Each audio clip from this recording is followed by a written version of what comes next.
मंगलमय मंगलकरण वीतराग विज्ञान नमो ताहि जाते भई अरहंतादिमः जो विद्यादि सागर सुधी जो विद्यादि सागर सुधी गुरु हैं हितैषी शुद्धात्म में निरत नित्य हितोपदेशी वे पाप ग्रीष्म ऋतु में जल हैं सयाने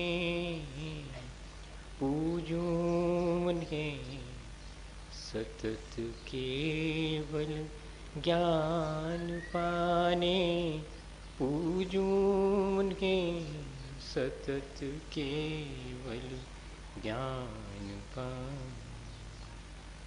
बोलिए भगवान महावीर स्वामी की, आचार्य कुंद कुंद स्वामी की, आचार्य गुरुवर विद्यासागर मुनि महाराज की।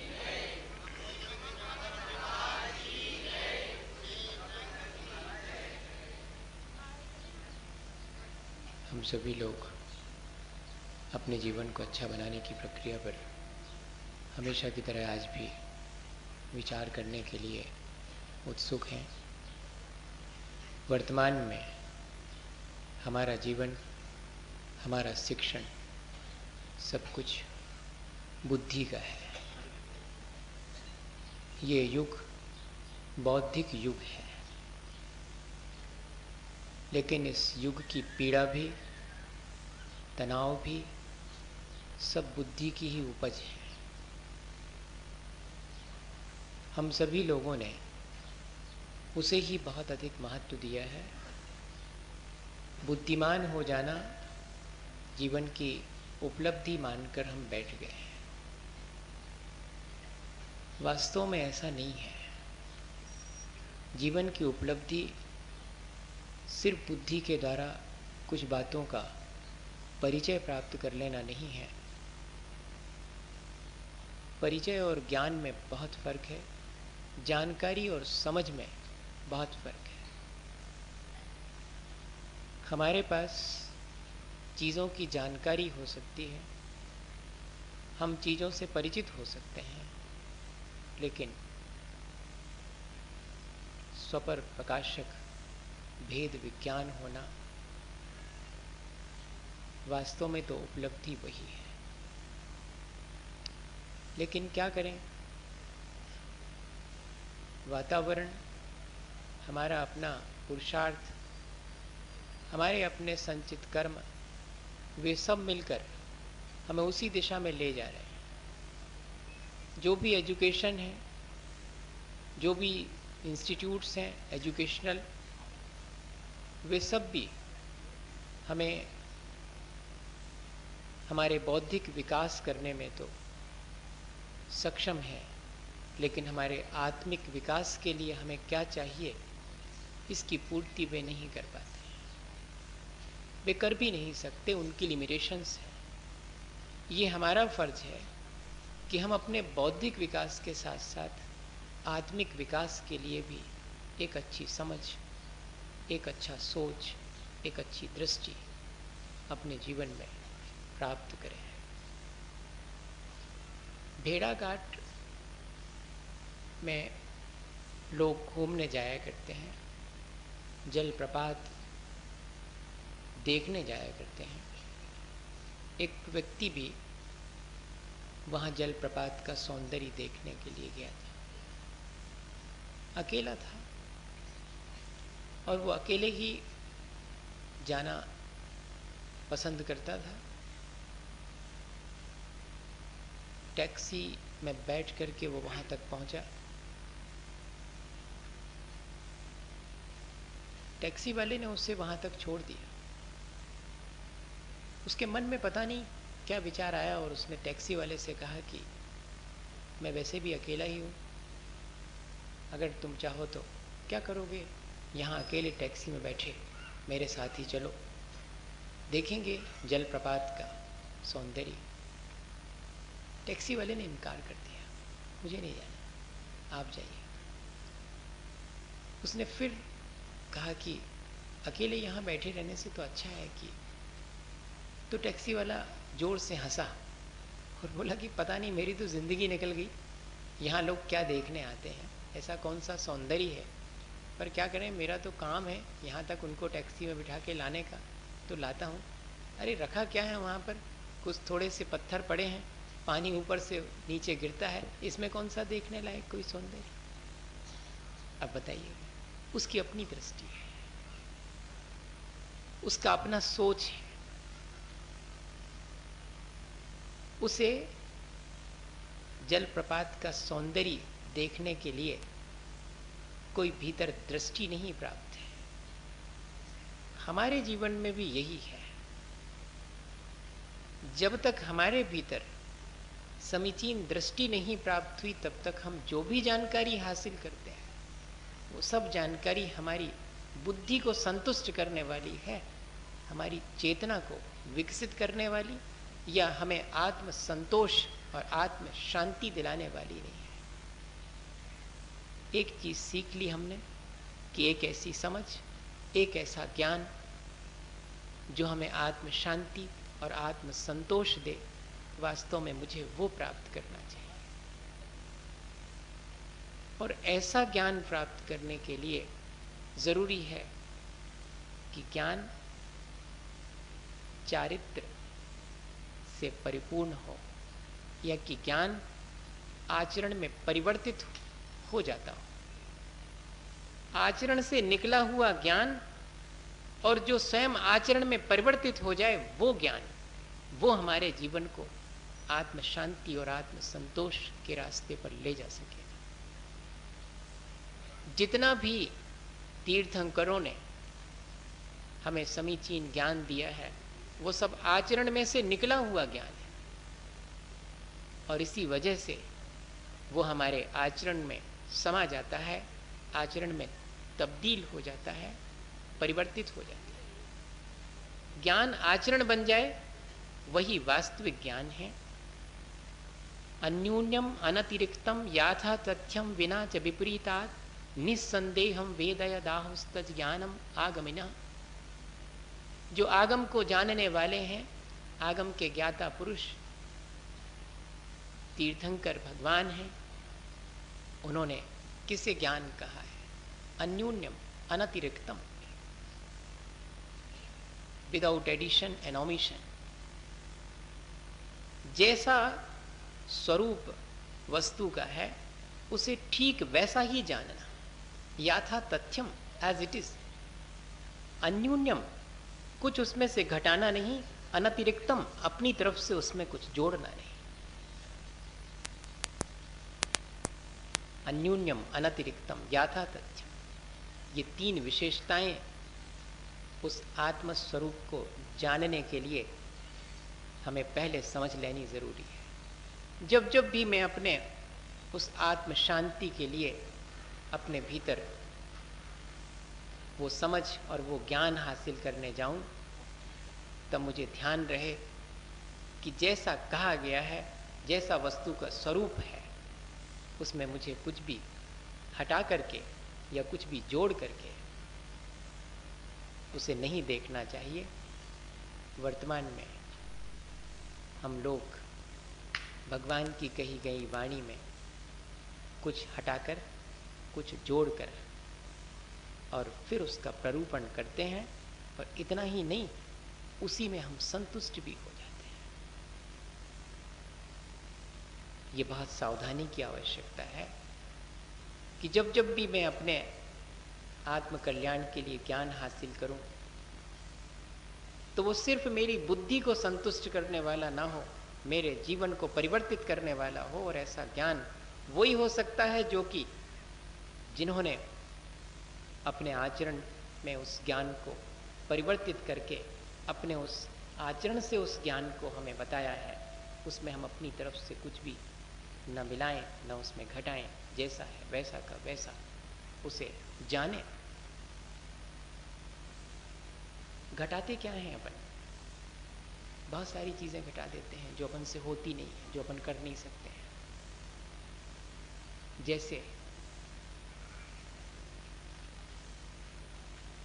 उदाहरण के लिए हम लोगों के मन में हमने एक भ्रम पाल लिया है कि वर्तमान में लिखा होगा कि महाव्रत होते हैं पर उनका पालन नहीं हो सकता। ये क्या चीज है?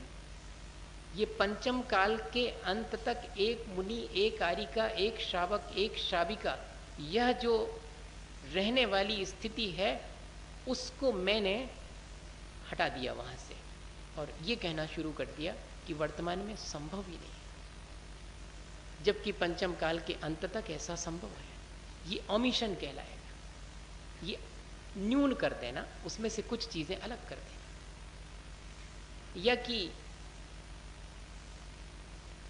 देव और नारकी जीवों की तो आयु या असंख्यात वर्ष वालों की तो आयु का अकाल में मरण नहीं होता, ठीक इसी तरह किसी का भी अकाल में मरण नहीं हो सकता। ये अपनी तरफ से उसमें हमने जोड़ दिया अनतिरिक्तम।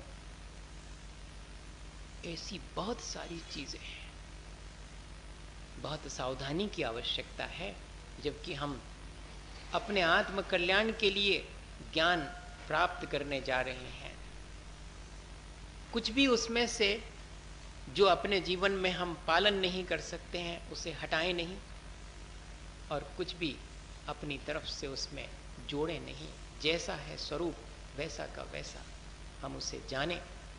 श्रद्धान तो हमने कर लिया, तब तो दृष्टि निर्मल हुई है, अब ठीक उसे वैसा ही जानना, विना च विपरीतात्। और इतना ही नहीं, विदाउट एनी कंट्राडिक्शन, अपोजिशन, उसमें कहीं कोई क्या कहें उसको, कहीं कोई उसमें विपरीतता उसका प्ररूपण करने में हमारे नहीं होनी चाहिए। जानते समय भी विपरीत ज्ञान हम हासिल ना करें। अज्ञानी बने रहना ज्यादा ठीक है मिथ्या और विपरीत ज्ञान हासिल करने की अपेक्षा। एकांतवाद दूषित समस्त विषयादिक पोषक अप्रशस्त रागादि कुमतिन कृत श्रुताभ्यास सो सब को बोध बहुदेन त्रास। इसलिए ये सावधानी रखना पड़ेगी। जबकि मैं अपने आत्म कल्याण के लिए ज्ञान हासिल करने के लिए तत्पर हूं, तब उस ज्ञान की कसौटी उसको कस करके देख लूं, उसका फल मेरे जीवन में प्राप्त होना चाहिए। ये तो मैंने कल विचार किया थी कि हाँ, जब जब भी मैं ज्ञान हासिल करूंगा उसका फल मेरे जीवन में घटित होता दिखना चाहिए। लेकिन कौन सा वाला ज्ञान, मैं उससे पहले कसौटी पर देख लूं तब स्वीकार करूं। एकांतवाद दूषित, जिसमें किसी एक नए को सापेक्ष करके कथन किया जाए, दूसरे नए को गौण करके कथन किया जाए, वह ज्ञान तो समीचीन ज्ञान है। लेकिन किसी एक नए का निषेध करके और मात्र किसी एक नए की पद्धति की अपेक्षा से जिसमें कथन किया जाए और एक नए को सच्चा और दूसरे को झूठा कहा जाए, यह नए की पद्धति का कहना चाहिए अपलाप है। क्योंकि नए की पद्धति तो भगवान जिनेंद्र के द्वारा कही गई पद्धति है और वह मिथ्या हो नहीं सकती। एक नए झूठा हो और एक नए सच्चा हो, यह तो हो ही नहीं सकता। दोनों नए अपने अपने विषयों को ठीक ठीक कहते हैं। एक नए की अपेक्षा से दूसरे नए का विषय हो सकता है विपरीत, क्योंकि नदी के दोनों किनारे एक दूसरे के विपरीत होने के बाद भी वे नदी की उस धारा के भाव के लिए अनिवार्य है। ऐसे ही ज्ञान की धारा दो विपरीत नयों के तटों से गुजर करके और हमारे आत्म कल्याण में निमित्त बनती है। इसलिए एक मिथ्या है और एक समीचीन है, एक सच्चा है एक झूठा है, यह कथन यदि हम करते हैं तो यह एकांतवाद से दूषित है, विषयादिक पोषक। और यदि हम ये कहें कि व्रत नियम इत्यादि करने से कुछ भी नहीं होने वाला, उसके साथ ये कहना अनिवार्य है कि बिना दृष्टि की निर्मलता के अगर व्रत नियम होंगे तो निर्जरा में कारण नहीं बनेगा। अकेले व्रत नियम का पालन करने से मात्र पुण्य का बंध होगा। क्योंकि आचार्य पूज्यपाद स्वामी के चरणों में बैठे तो वे कहते हैं, बरम व्रतैर पदम दैवम ना व्रतैर्वत नारकम शाया तपस्योर भेदा प्रतिपालयतोर महान। अगर व्रत और अव्रत में से डिसाइड करना हो कि किस चीज का पालन करें तो सबसे पहले बरम व्रतैर पदम दैवम, व्रत नियमों का पालन करके देव पर्याय को प्राप्त करना ज्यादा श्रेष्ठ है असंयम में जीवन व्यतीत करके नरक में जाने की अपेक्षा। जैसे कि राजा का इंतजार करने वाले दो लोग, एक छाया में खड़ा है एक धूप में खड़ा है, तो छाया में खड़े रहने वाला ज्यादा श्रेष्ठ है। जब मुझे असंयम और संयम में से चॉइस करना हो तब मैं संयम को ही धारण करूंगा, असंयम का समर्थन नहीं करूंगा। विषयादिक पोषक का मतलब क्या है? यही मतलब है कि मैं व्रत नियम इत्यादि से तो कुछ नहीं होने वाला, तो क्या करूं? मैं असंयम में रहूं क्या? विषय कषायों का पोषण करता रहूं क्या? ऐसा ज्ञान ठीक नहीं है जो कि असंयम को ही पुष्ट करे और संयम में क्या रखा हुआ है यह प्ररूपण करे। सावधानी रखना पड़ेगा। ये मेरा मन बहुत चतुर है, ये बहुत होशियार है, ये अपने जीवन में कभी संयम धारण नहीं कर पाता है, इसलिए ऐसा प्ररूपण करने लगता है मेरा मन। मैं अपने इस मन की चालाकी से सावधान रहूं कि कभी मेरे मन में ये भाव आ जावे कि नहीं, बिना सम्यक दर्शन के व्रत नियम इत्यादि लिखा हुआ है आचार्य भगवंतों ने कि कोई काम के नहीं होते हैं, तो क्या करूं? मेरे सम्यक दर्शन के लिए तो मैं पुरुषार्थ ही कर सकता हूं। कहीं कोई किसी दुकान पर मिलने वाली चीज तो है नहीं कि मैं पैसे दूं और खरीद के लाऊं कि ये हो गया मुझे सम्यक दर्शन और अब फिर उसके बाद में मैं व्रत नियम लेऊंगा। मैं कैसे करूं? तो फिर तब तक मैं क्या करूं? तब तक तो मुझे असंयम में ही रहना पड़ेगा। नहीं, ये स्वीकार नहीं है, क्योंकि विषय कषायों का पोषण नहीं करूंगा मैं विषय कषाय से विरक्त होकर के, क्योंकि सम्यक दृष्टेर भवति नियतम ज्ञान वैराग्य शक्ति। क्योंकि दृष्टि की निर्मलता जिसको है उसके अंदर तो ज्ञान और वैराग्य की शक्ति होती है। वैराग्य से समन्वित ज्ञान ही उसका श्रेष्ठ माना जाएगा। बाकी तो सैकड़ों लोग हैं जिनके पास की ज्ञान है, लेकिन विषय कषायों का पोषण करने वाला ज्ञान, वो ज्ञान ठीक नहीं। रागादि कुमतिन कृत श्रुताभ्यास, ऐसा ज्ञान जो किसी रागी द्वेषी के द्वारा दिया गया हो, वो ज्ञान हमारे जीवन का उत्थान करने वाला नहीं हो सकता। वीतरागी भगवान के द्वारा कहा गया ज्ञान ही, क्योंकि वक्तु प्रामाण्यात वचन प्रामाण्यम। मैं देखूंगा पहले कि किसके ये वचन है। प्रवचन कहते हैं हम प्रकृष्ट वचन। प्रकृष्ट के मायने कौन है? कहते केवली भगवान के द्वारा कहे गए वचन, या कि उनके द्वारा कहे गए वचनों की परंपरा के अनुसार गणधर और आराती आचार्यों के द्वारा कहे गए वचन। क्योंकि त्रयो वक्तारा, पूज्यपाद स्वामी के चरणों में बैठे तो कहते वक्ता तीन ही हो सकते हैं। प्रथम वक्तारा तीर्थंकर देवाह, पहले प्रमुख वक्ता तो हैं तो तीर्थंकर हैं या कि केवली भगवान है। दूसरे हैं अगर तो गणधर महाराज और श्रुत केवली महाराज हैं। और तीसरे वक्ता कोई हैं तो आराती आचार्य, परंपरा से जिन्हें श्रुत ज्ञान प्राप्त हुआ है वे ही। मैंने आपसे कई बार कहा कि मैं प्रवचन नहीं कर सकता, मेरी क्षमता नहीं है प्रवचन करने की। प्रवचन करने वाले तो ये तीन ही हैं। मैं तो उस प्रवचन को सिर्फ आप तक देने वाला, जैसे डाकिया दूसरे की चिट्ठी दूसरे के घर दे के आता है, उसका उसमें कुछ नहीं होता, ठीक ऐसा ही हूं। तब भी उसमें ये सावधानी रखना, आप मेरे कहे हुए को मिलान करके देखना, तब स्वीकार करना। बाबा वाक्य प्रमाण नहीं चलता यहाँ पर कि महाराज जी ने कहा था इसलिए सब सही, ऐसे धोखे में नहीं रहना। मैं भी जितना कह रहा हूं उसे इस कसौटी पर कस करके देख लेना कि जो वचन कहे गए हैं वे वास्तव में अरहंत और केवली या कि तीर्थंकर भगवान के हो सकते हैं या नहीं हो सकते। वे ऐसा प्ररूपण कर सकते हैं या नहीं कर सकते हैं।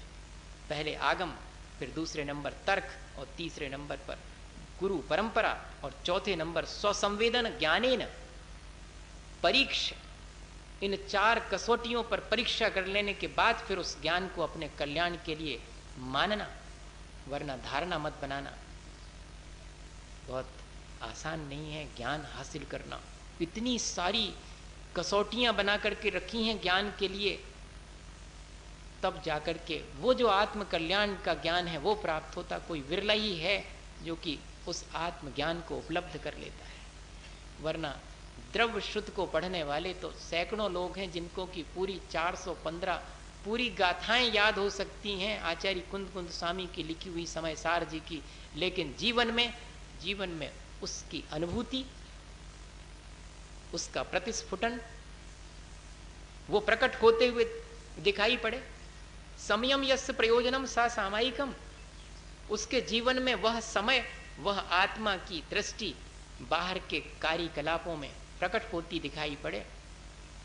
दुकान पर बैठ करके और हम झूठ फरेब सबका आलंबन लें 4 पैसे के लिए, और वहां जाकर के ये सोचें ग्रंथ को पढ़ते समय कि मुझे तो जैसे आत्मज्ञान हो गया है, अभी देरी है, अभी उतावली मत करना, अपने मन को समझा लेना कि अभी मुझे देर लगेगी, अभी तो मैंने सिर्फ भूमिका बनाई है इस द्रव्य श्रुत को, उसके आलंबन से मुझे आत्मज्ञान प्राप्त करना है। और वो जिस दिन मुझे प्राप्त हो जाएगा उस दिन तो कोई दूसरी स्थिति होगी।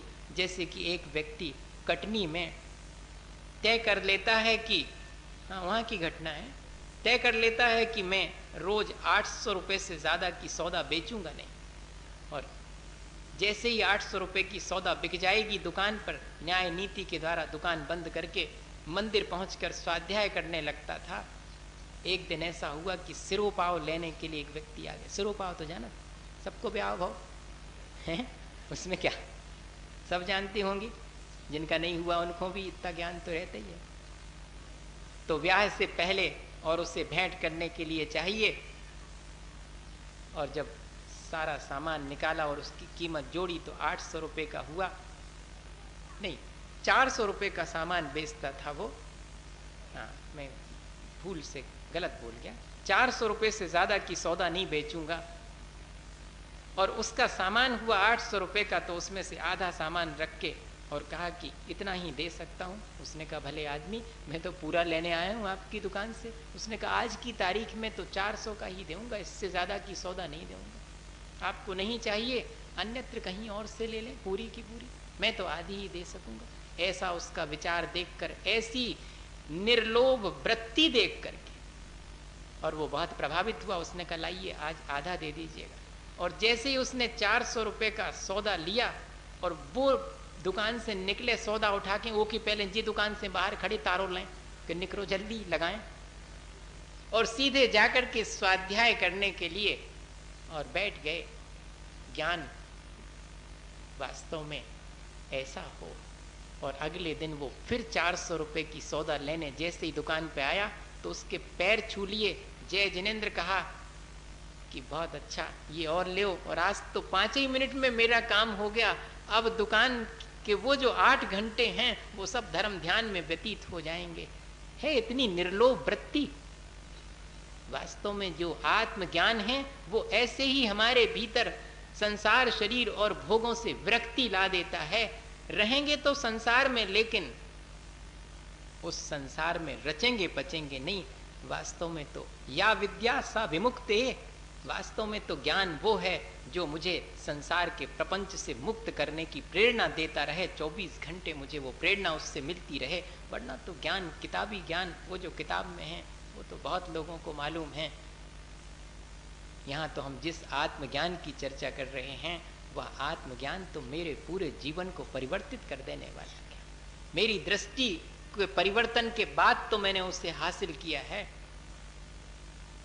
जैसे ही दृष्टि परिवर्तित होती है तब वो आत्मज्ञान मुझे होता है, और उसके अभ्यास के द्वारा फिर मैं धीरे धीरे अपने आचरण को झांक करके देखने लगता हूँ। विरक्ति होने लगती है कि क्या रखा है सब, क्यों फैलाऊं मैं, संसार बढ़ाऊं क्यों।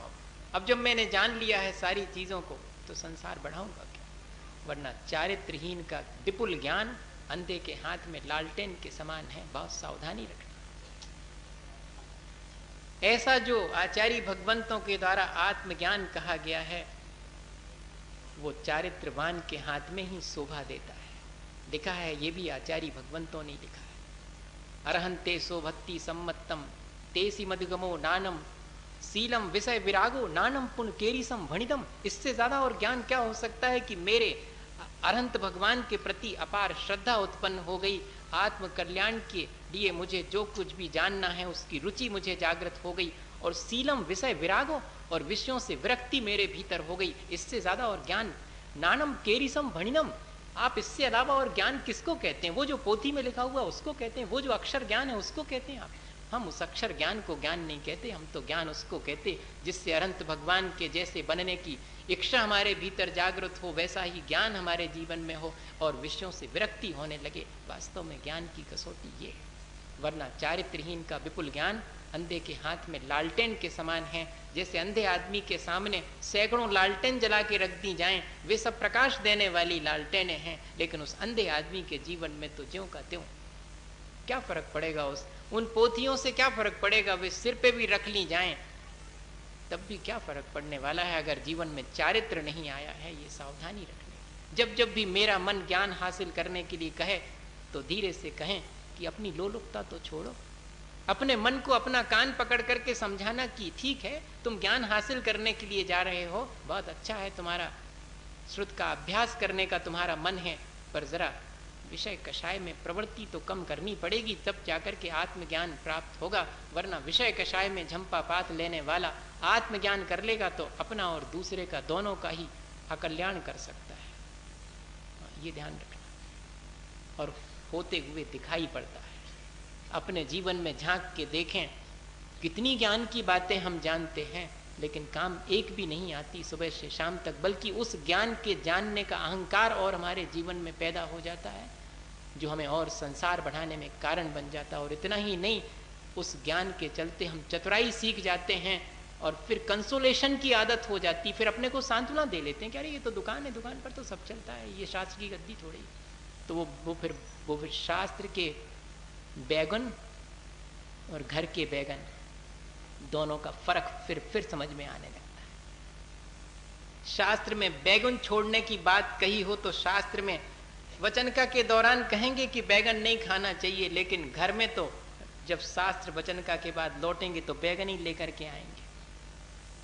हाँ, ये सावधानी रखना, ये आत्मज्ञान प्राप्त करने के लिए हम तत्पर हैं, तो हमारे जीवन में उसकी थोड़ी सी झलक भी आनी चाहिए। मैं एक उदाहरण दूं आपको।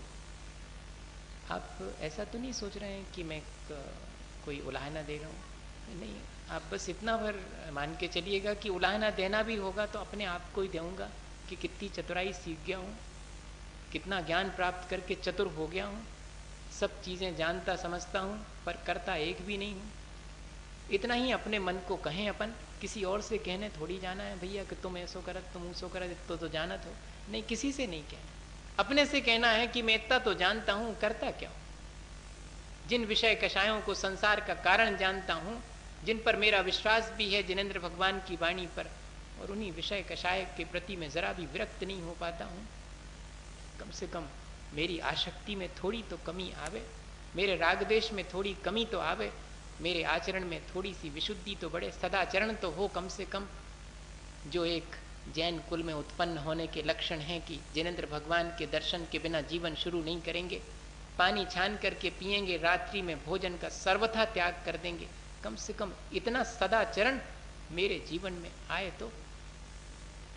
जबकि महाभारत में लिखा हुआ है, नरकाणी चत्वारी द्वाराणी, नरक के 4 द्वार हैं, प्रथमम रात्रि भोजनम, सबसे पहला द्वार है रात्रि भोजनम, द्वितीयम तो परिस्त्री सेवनम, तृतीयम तो कंदमूल भक्षणम, चतुर्थम संठानम।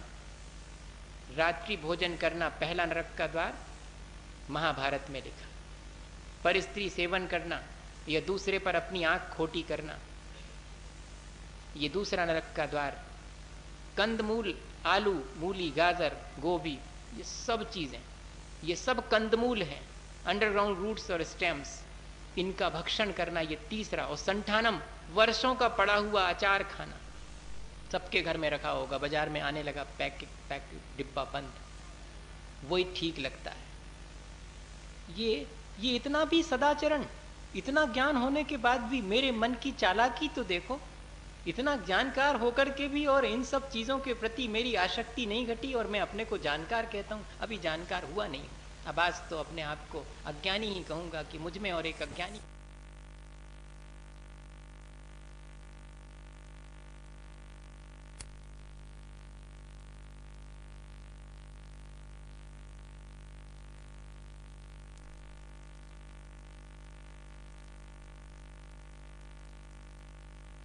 मित्र पहुंचा था दूसरे मित्र के यहाँ पर, बहुत वर्षों के बाद मिला था। बहुत चर्चा हुई और इतनी चर्चा होती रही कि शाम घिर गई। मित्र तो बचपन से ही आंखों की रोशनी खो बैठा था। सो जब रात के अंधेरे में लौटने का समय आया तो उस मित्र ने कहा कि भाई मेरी लाठी मुझे दो, मैं अपने घर जाऊंगा। तो जिस मित्र के यहाँ पहुंचा था उसने कहा कि लाठी की क्या जरूरत, तुम तो लालटेन लेकर के जाओ।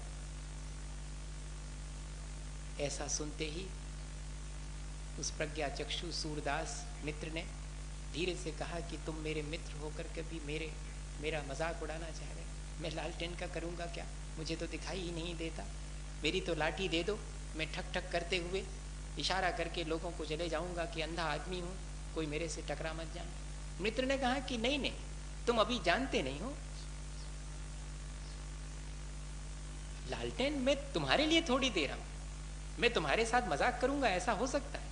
मैं तो लालटेन इसलिए तुमसे कह रहा हूं कि लालटेन लेकर के जाओ, उसकी रोशनी दूसरे लोगों को दिखती रहेगी, उसकी रोशनी में वे तुम्हें देख लेंगे, तुमसे टकराएंगे नहीं। बात बड़ी लॉजिकल थी, बिल्कुल बिल्कुल बुद्धि सम्मत बात थी ये तो, कि ठीक है अंधा आदमी हाथ में लालटेन लेके चले तो कम से कम अंधेरे में उस लालटेन के प्रकाश में उस अंधा आदमी दिखता रहेगा, सामने वाले को टकराएगा नहीं। और अपनी लाठी वहीं रख करके लालटेन हाथ में लेकर के वो प्रज्ञा चक्षु मित्र सूरदास मित्र अभी 100 कदम ही आगे चला था अंधेरे रास्ते पर कि सामने से कोई आकर के टकराया तो उसके मुंह से निकल गया कि क्या आप भी मेरे जैसे ही हैं, आपके भी आंखों में रोशनी नहीं है क्या? तो जो टकराया था उसने कहा कि नहीं सूरदास जी, मेरे तो दोनों आंखें दुरुस्त हैं, लेकिन क्या करूं, आप दिखाई ही नहीं पड़े अंधेरे में। तो सूरदास ने कहा कि भाई मैं तो लालटेन लेके जा रहा था, क्या आपको वह भी नहीं दिखाई पड़ी? उसने कहा सूरदास जी, लालटेन जली हो तब तो दिखाई पड़े, लालटेन कब बुझ गई यही नहीं मालूम आपको। अब समझ में आया, कितनी भी लालटेन ऐसी जला करके अंधा आदमी चला जाए तब भी टकराएगा, ये ध्यान रखना। अपनी स्वयं की दृष्टि, अपना स्वयं का विवेक, अपना स्वयं का सदाचरण। इसलिए लिखा कि अंधे के हाथ में कितनी भी लालटेनें हों, ऐसे चारित्रहीन के हाथ में कितना भी ज्ञान दे दिया जाए वो उसके जीवन का उद्धार नहीं कर सकता। वापिस लौट के आया अपने मित्र के पास और कहा कि संभालो अपनी ये लालटेन, मुझे लाओ मेरी लाठी, कम से कम मुझे अपने अंधे होने का एहसास तो होता रहेगा, इसमें तो मुझे जली हुई लालटेन में ऐसा एहसास होने लगा था कि जैसे मैं सब देखता हूं, जैसे मैं सब जानता हूं। पोथी के ज्ञान से कहीं ऐसा भ्रम ना हो जाए कि मैं सब जानता हूं। मुझे लाओ मेरी लाठी, ताकि मैं उसको ठक ठक करके लोगों को ताकीद करता रहूंगा कि भाई मुझे दिखता नहीं है, तुम मुझसे बच के चलना, ताकि मुझे अपने आँख की रोशनी नहीं है ये ठीक ठीक ज्ञान बना रहे। अभी तो लालटेन से ये भ्रम पैदा हो गया था कि जैसे मेरे आँख में रोशनी आ गई है, मैं तो आराम से चले जा सकता। भाई ऐसा ही अपने जीवन में भी है, अपन को ज्ञान की 4 बातें हासिल हो जाती हैं तो अपन ऐसा समझने लगते हैं कि हो गया, अब तो सब कुछ प्राप्त कर लिया। नहीं भैया, उस ज्ञान की 4 बातों से जीवन जितना अच्छा बन सके वो साथ में जाएगा, जितने परिणाम निर्मल हो सके वो साथ में जाएगा, बाकी और कोई चीज़ किसी के साथ नहीं जाती, पोथी यहीं रखी रह जाती है। और जितना भी हमने जाना है वो सब भी भूल जाते हैं, पर जितने हमने अपने कषाय भावों को कम किया है, जितनी अपनी मिथ्यात्व और अज्ञान को घटाया है, वास्तव में वो साथ में जाने वाला है। इसलिए जब जब भी हम और ज्ञान हासिल करें ये सावधानी रखें कि मुझे अपने जीवन में सदाचार पूर्वक इस ज्ञान को हासिल करके अपना आत्म कल्याण करना है। इसी भावना के साथ बोले आचार्य गुरुवर विद्यासागर मुनि महाराज।